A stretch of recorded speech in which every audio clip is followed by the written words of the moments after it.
Hello students, welcome to Harshita commerce classes. मैं हर्षिता गुप्ता। आज के हमारे लेक्चर का टॉपिक है इनकम टैक्स। जैसा कि आपको पता है, मेरी इनकम टैक्स की क्लासेस चल रही हैं और अब बिजनेस एंड अप्लाइड स्टैटिस्टिक की भी क्लासेस चल रही हैं। दोनों पेपर की मेरी क्लासेस चल रही हैं और दोनों पेपर की मेरी 1 यूनिट फिनिश हो चुकी है। अब मैं इसका लेक्चर भी अपलोड कर रही हूँ, इसकी सीरीज़ आपको मिलेगी। आप लोग इस लेक्चर के थ्रू सारे कॉन्सेप्ट को अच्छे से समझ सकते हैं डिटेल में। और चूँकि आपको पता है कि एमसीक्यू पैटर्न पे आपका एग्ज़ाम होगा, तो एमसीक्यू भी मैं आपको लास्ट में प्रोवाइड करूँगी।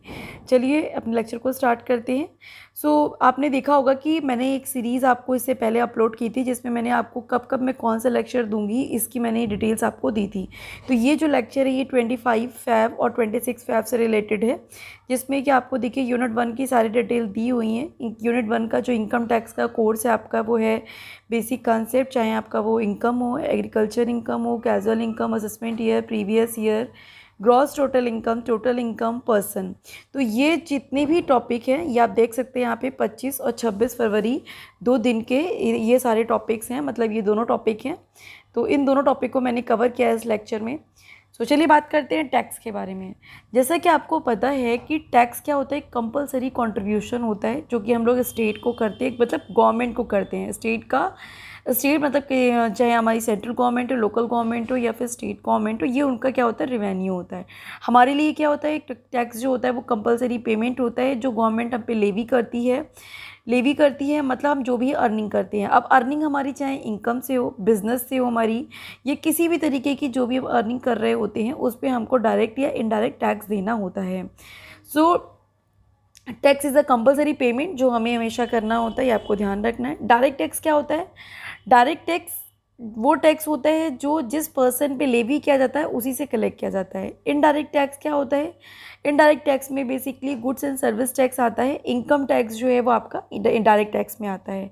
इनडायरेक्ट टैक्स क्या होता है? जैसे कि हम लोग जीएसटी पे कर रहे हैं, वो हमारा क्या हो गया, इनडायरेक्ट टैक्स। मतलब लेवी जिस पे किया जाएगा, पे कोई और भी कर सकता है। मतलब इनकम टैक्स के बर्डन को किसी और पे अगर हम शिफ्ट कर सकते हैं तो वो इनडायरेक्ट टैक्स होता है। अगर इनकम टैक्स की मतलब टैक्स के बर्डन को हम किसी और पे शिफ्ट नहीं कर सकते हैं, वो डायरेक्ट टैक्स होता है।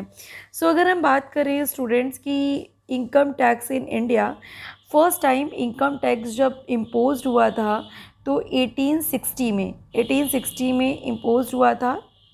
फर्स्ट वर्ल्ड वॉर के बाद 1857 में इंट्रोड्यूस किया था, फर्स्ट टाइम इंट्रोड्यूस किया था सर जेम्स विल्सन ने। ये आपको नाम याद रखना है। फर्स्ट टाइम जो इनकम टैक्स को इंट्रोड्यूस किया था वो किसने किया था? सर जेम्स विल्सन ने। इनकम टैक्स एक्ट उस टाइम पे 1860 था, वो पास किया गया था based on the British income tax act. वो ब्रिटिश इनकम टैक्स एक्ट पे बेस्ड था, ये भी आपको ध्यान रखना है, ये एमसीक्यू में आपसे पूछा जा सकता है। एंड पास हुआ था 1986 में। मतलब एक्ट बना था 1860 में और पास हो गया था 1886 में।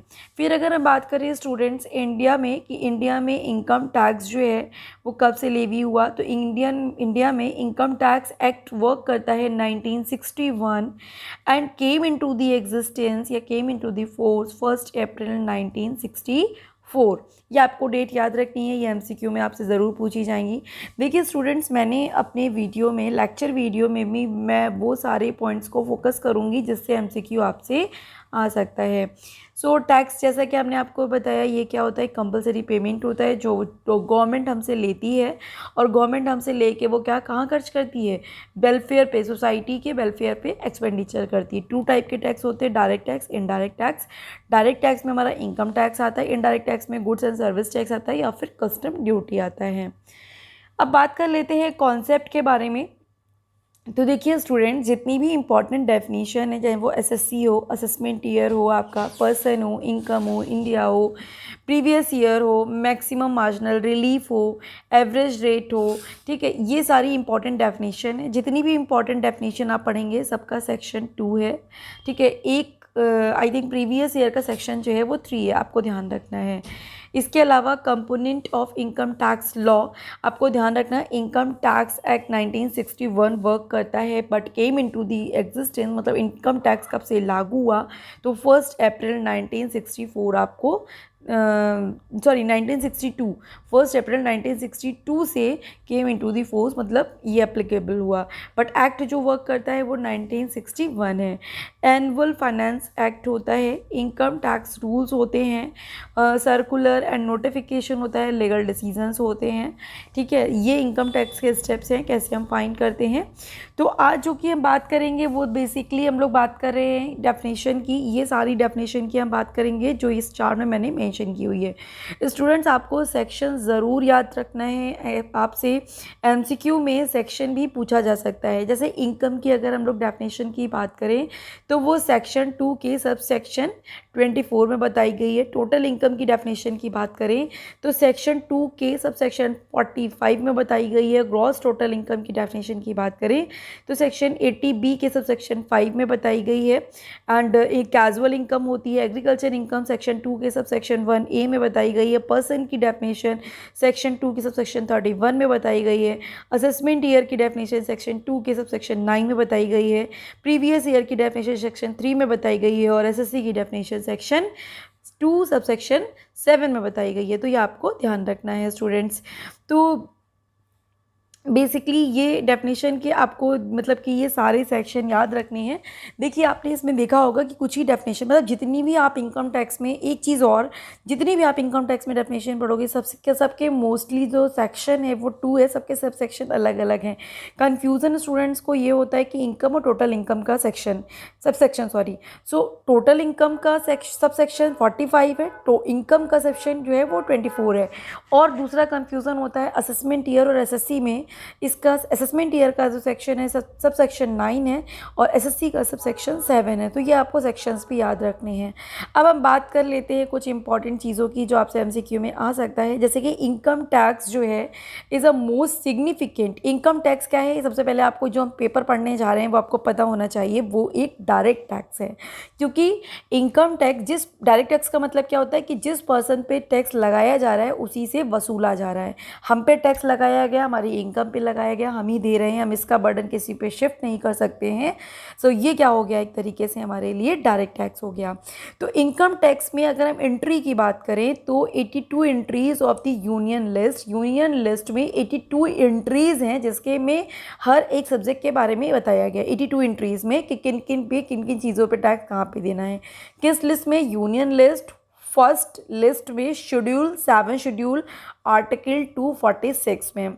ये ध्यान रखिएगा, मतलब इस पे भी आपको एमसीक्यू आ सकता है कि जो डायरेक्ट टैक्स है फर्स्ट यूनियन लिस्ट में 82 एंट्रीज बताई गई हैं एंड उसमें 7 शेड्यूल, मतलब 82 एंट्री में इनकम टैक्स के बारे में बताया गया है एंड 7 शेड्यूल कौन सा article, 246 article of the constitution of India has give to power of the parliament, मतलब ये जो कॉन्स्टिट्यूशन ऑफ इंडिया का आर्टिकल 246 है ये पावर देता है हमारे पार्लियामेंट को कि make a law on the tax of the income, मतलब हमारी इनकम टैक्स से रिलेटेड लॉ को क्रिएट करे और कलेक्ट करे रेदर देन एग्रीकल्चर इनकम को छोड़कर।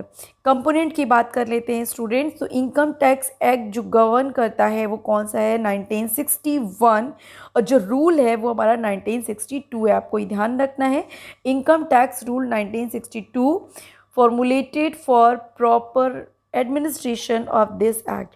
अगर हम लोग बात करें एनुअल फाइनेंस एक्ट की तो इसमें अमेंडमेंट हुआ है एंड जो एनुअल फाइनेंस एक्ट है वो हर एवरी ईयर तो द एनुअल फाइनेंस एक्ट तो हर साल जो है इफेक्टेड रहता है।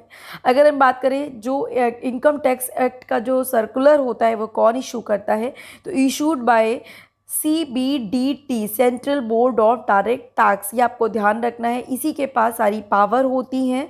सर्कुलर जो भी नोटिफिकेशन होते हैं इसको इशू करने की पावर जो होती है central board of direct tax के पास में होती है। ये एक डिपार्टमेंट है स्टूडेंट्स, ये भी आपको ध्यान रखना है। सो ये जो और डिसीज़न, अगर डिसीज़न की बात करें, केस लॉ डिसीज़न, तो जो जितने भी इनकम टैक्स से रिलेटेड जो डिसीजंस होते हैं वो भी CBDT के पास होती हैं। अब हम लोग बात कर लेंगे इनकम इनकम टैक्स की डेफिनेशन जितनी भी है इंपॉर्टेंट डेफिनेशन है, ये आज हम आपको बताएंगे कि इसमें क्या क्या चीज़ें बताई गई हैं। स्टूडेंट्स, इसमें आपको 2 से 3 MCQ ज़रूर मिलेंगे। इसमें से आपका इनकम, आपका gross total income, agriculture income, assessment year, previous year, person, ये सब चीज़ें इंपॉर्टेंट है, इससे आपसे MCQ ज़रूर पूछा जाएगा। तो इनकम क्या होती है, सबसे पहले हम इसकी बात कर लेते हैं।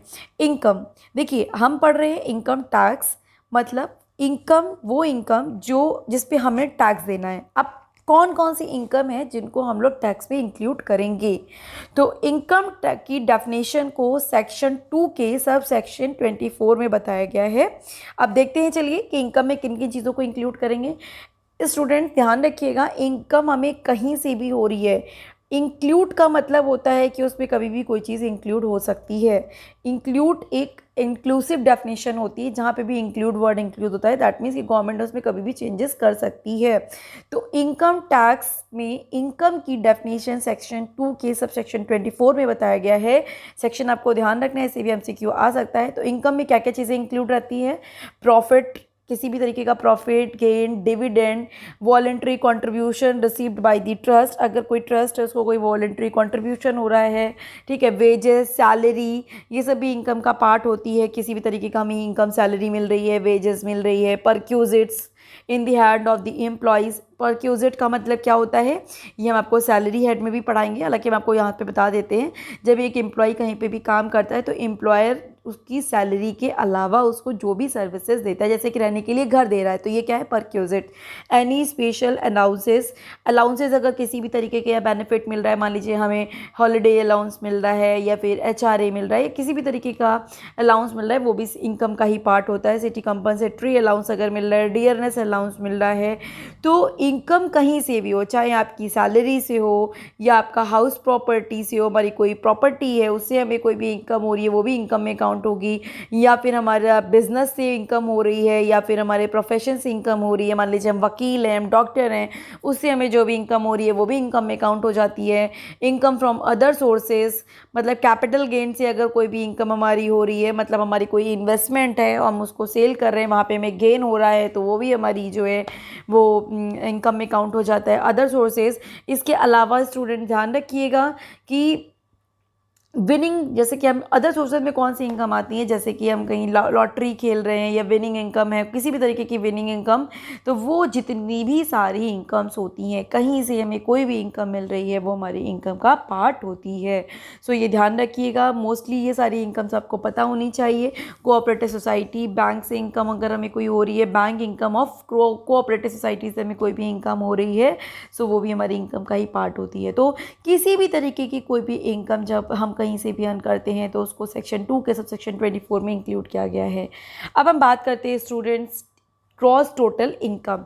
ग्रॉस टोटल इनकम के बारे में डिफाइंड किया गया है सेक्शन 80B के सब सेक्शन 5 में। आपको ध्यान रखना है, यहाँ पे सेक्शन 2 के सेक्शन 24 को यहाँ पे इसलिए डिफाइन किया गया है कि यहाँ पे वो सारी इनकम्स ले लेते हैं, बट ग्रॉस टोटल इनकम का मतलब मेनली होता है कि हेड्स ऑफ 5 इनकम, ठीक है। यह आपका होता है पहला हेड, इनकम का पहला head, income from salary, income from house property, income from PGVP मतलब profit and gain from business and profession, income from capital gain, income from other sources. ये 5 हेड ऑफ इनकम होते हैं। अगर इन पांचों head से होने वाली इनकम को हम लोग जोड़ देते हैं तो हमारी बन जाती है ग्रॉस टोटल इनकम। देखिए यहाँ पे लिखा हुआ भी है कि किसी भी इंडिविजुअल SSC की जो इनकम होती है which is able to direct of the income divided in 5 heads. Heads कौन से होते हैं, income from salary, income from house property, income from PGVP, income from capital gain, income from other sources. तो इन सारी heads की income को अगर हम ऐड कर देते हैं, पांचों हेड से मिलने वाली इनकम को अगर हम लोग ऐड कर देते हैं, सो वो हमारा क्या बन जाता है, ग्रॉस टोटल इनकम। ये आपको ध्यान रखना है। ग्रॉस टोटल इनकम की डेफिनेशन सेक्शन 80B के सब सेक्शन 5 में बताई गई है। अब हम बात करते हैं स्टूडेंट टोटल इनकम की, कि टोटल इनकम क्या होती है। टोटल इनकम की डेफिनेशन सेक्शन 2 के सब सेक्शन 45 में बताई गई है और इनकम की डेफिनेशन सेक्शन 2 के सब सेक्शन 24 में बताई गई है, आपको ध्यान रखना है। तो टोटल इनकम क्या होती है, टोटल इनकम का मतलब होता है कि अगर ये 5 हेड से इनकम जो हो रही है इसको हम लोग टोटल कर देते हैं तो हमारी क्या बन जाती है, इज इक्वल्स टू, इनको अगर हम जोड़ देते तो GTI बनती है, ग्रॉस टोटल इनकम।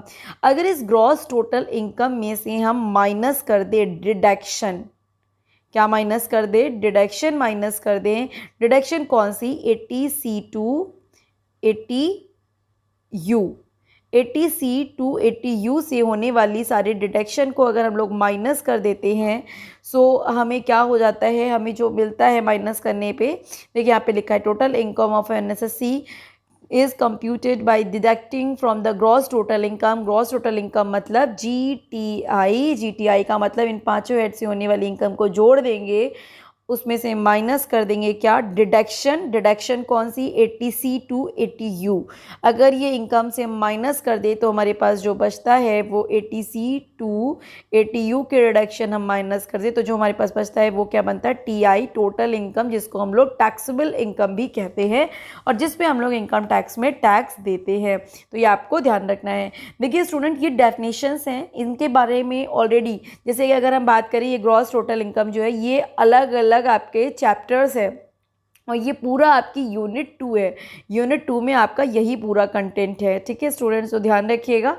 अब हम बात कर देते हैं कैजुअल इनकम। कैजुअल इनकम जो है वो सेक्शन 10 के सब सेक्शन 3 में बताई गई। कैजुअल इनकम का मतलब क्या होता है, कैजुअल का मतलब होता है जो हमें सडनली, मतलब हमने जो सोचा नहीं और हमें मिल जाए, तो इनकम भी इस तरीके से कैजुअल, इसमें किस तरीके की इनकम को इंक्लूड करेंगे, कैजुअल इनकम को इंक्लूड करेंगे, नॉन रिकरिंग इनकम को इंक्लूड करेंगे, ascertain is known as casual income.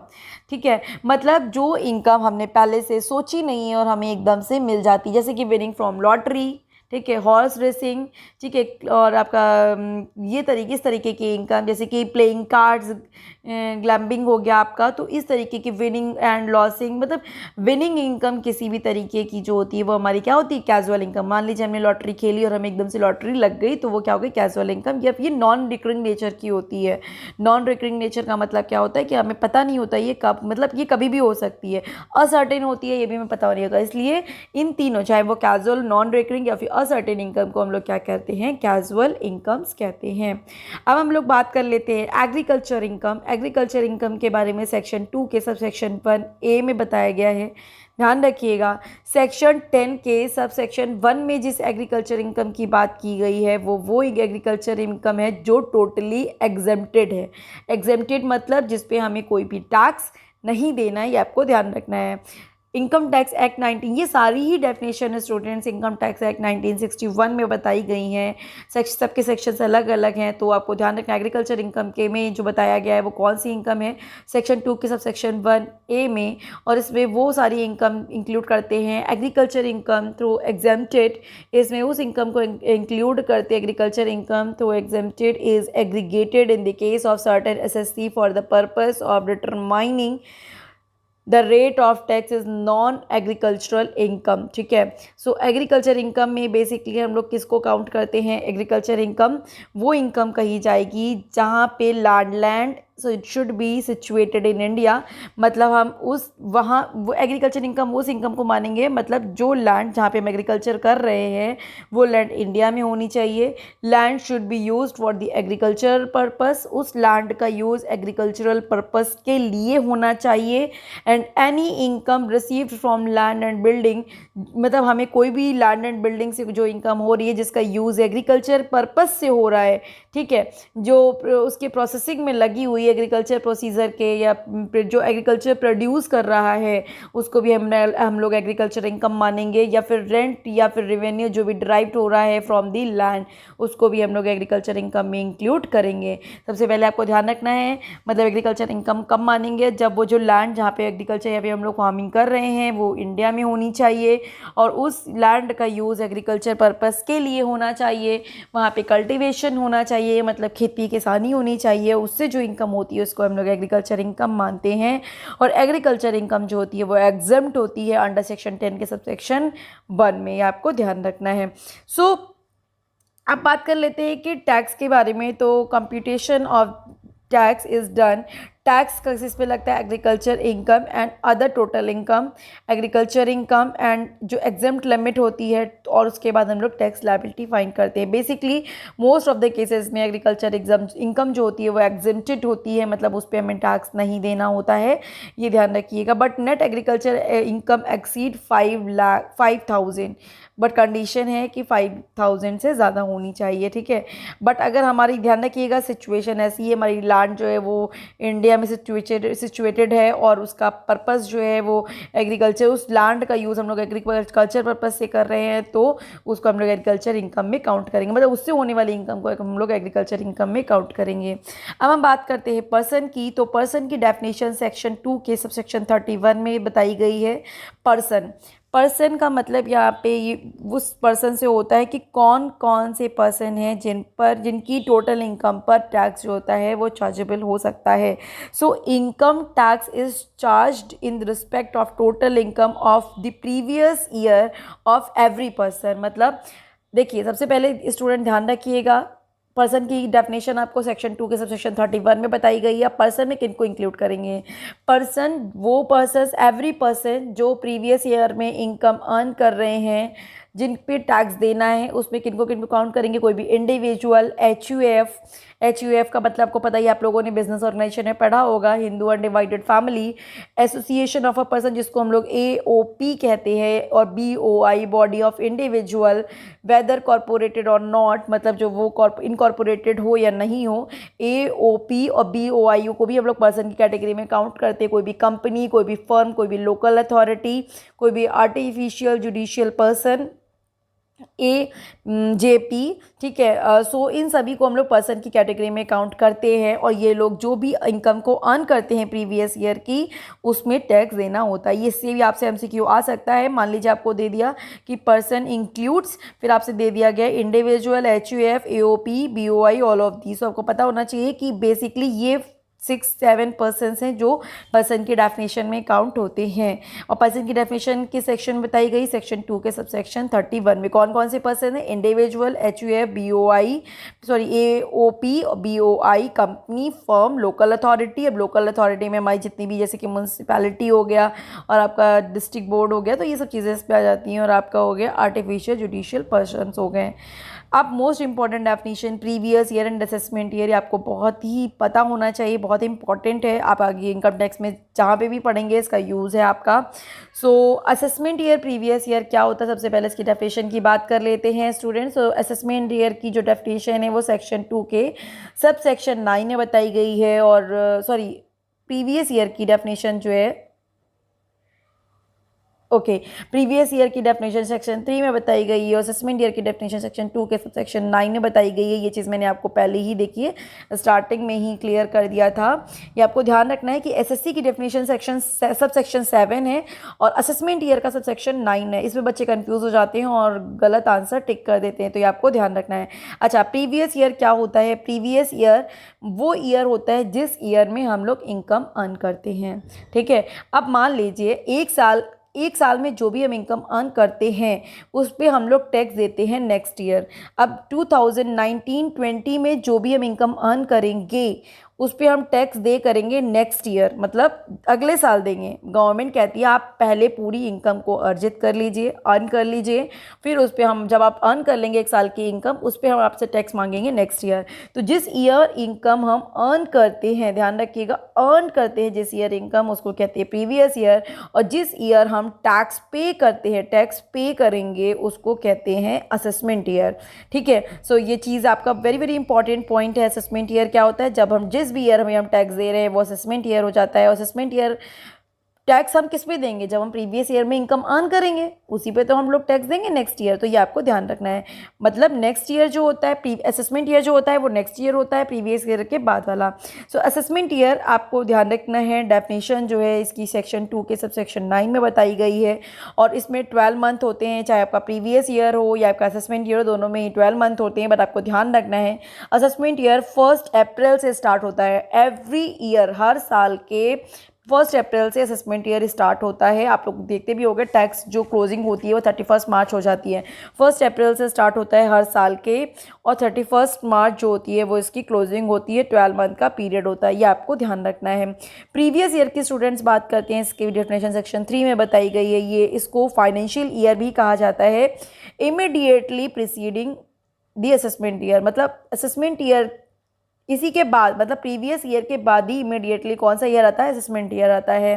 तो प्रीवियस ईयर को फाइनेंशियल ईयर भी कहते हैं, ये भी आपको ध्यान रखना है। बिजनेस या प्रोफेशन न्यूली जब भी हम लोग सेटअप करते हैं फाइनेंशियल ईयर होता है। फाइनेंशियल ईयर जो होता है जब भी हमेशा ख़त्म कब होता है, 31 मार्च जो होता है वो इसका फाइनेंशियल ईयर जो है वो एंड अप होता है, ये भी आपको ध्यान रखना है। तो इसमें भी 12 मंथ ही होते हैं, ये आपको ध्यान रखना है। फाइनेंशियल ईयर प्रीवियस ईयर में जो भी shall be period begin on the date of the setting up, जब भी हम लोग बिजनेस स्टार्ट करते हो, जब एंड करते हैं तो एंड हमेशा कब होगा, 31 मार्च को होगा। तो समझ में आ गया स्टूडेंट, आपको आई थिंक समझ में आ गया होगा कि प्रीवियस ईयर जिस ईयर इनकम हम लोग अर्न कर रहे हैं वो प्रीवियस ईयर होता है, और जिस ईयर हम लोग अर्न इनकम पे टैक्स देते हैं नेक्स्ट ईयर, मतलब नेक्स्ट ईयर को ही हम लोग क्या कहते हैं, असेसमेंट ईयर कहते हैं। बात कर लेते हैं एसएससी। एसएससी कौन होता है? एसएससी का मतलब होता है हिंदी में करदाता, जो कर देता है, जो टैक्स पे कर रहा है उसको हम लोग क्या कहेंगे, एसएससी कहेंगे।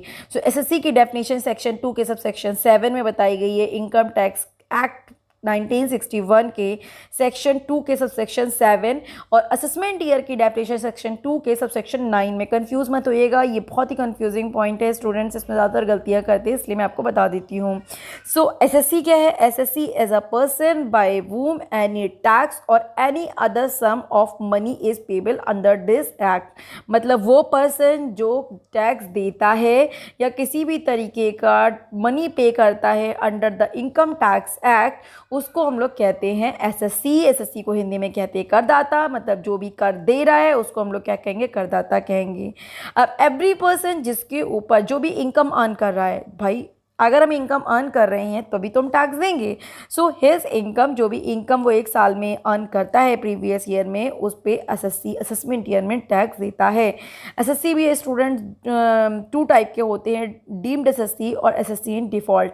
Any person who is deemed to be an SSC under the provision of the income tax act and any person who is deemed to be an SSC in default under the provision of this act। देखिए deemed SSC का मतलब है, मान लीजिए कि हमें tax देना है और हमारे बिहाफ पे जो है वो हम, मतलब मान लीजिए कि किसी फादर को टैक्स देना था, अब फादर की एब्सेंस में उनका जो है सन टैक्स दे रहा है, तो एज सन उनके लिए क्या हो जाएगा, डीम्ड एसएससी हो जाएगा।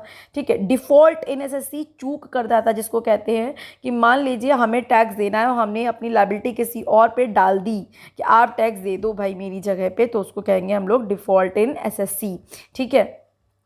सो आई होप कि आपको ये सारी डेफिनेशन जो होंगी वो क्लियर हो गई होंगी। इसके साथ में हमारा ये जो लेक्चर मैंने जैसे कि आपने देखा है शेड्यूल में मैंने यहाँ पे लिख रखा है कि फर्स्ट लेक्चर जो है मैंने कंप्लीट कर दिया, जिसमें इनकम क्या होता है, एग्रीकल्चर इनकम क्या होता है, कैजुअल इनकम। देखिए ये टॉपिक वेरी वेरी इंपॉर्टेंट है, इससे आपसे ज़रूर एमसीक्यू, आई थिंक इसमें से 20 एमसीक्यू तो आपको पता ही है कि हर यूनिट से आने हैं। सो ये 2 लेक्चर मेरे कंप्लीट हो गए। इसके बाद में tax aviation avoidance, tax planning, basics of charges, scope of total income, tax liability and residence status क्या होता है, इसके रेजिडेंशियल स्टेटस क्या होता है, इसके बारे में आपसे डिस्कस करेंगे। अगर आपको हमारा वीडियो अच्छा लगे सो प्लीज़ अपने ज़्यादा से ज़्यादा फ्रेंड्स में शेयर करिए, लाइक करिए एंड सब्सक्राइब करिए, एंड प्लीज़ बेल आइकन को भी प्रेस कर दीजिए ताकि मैं जब भी मेरे वीडियोज़ अपलोड हों तो आपके पास नोटिफिकेशन आता रहे। इसके साथ में students business and applied statistic के भी न्यूमेरिकल पार्ट के वीडियो डालूंगी ताकि आप लोगों की स्टडी अच्छे से होती रहे। Thank you students.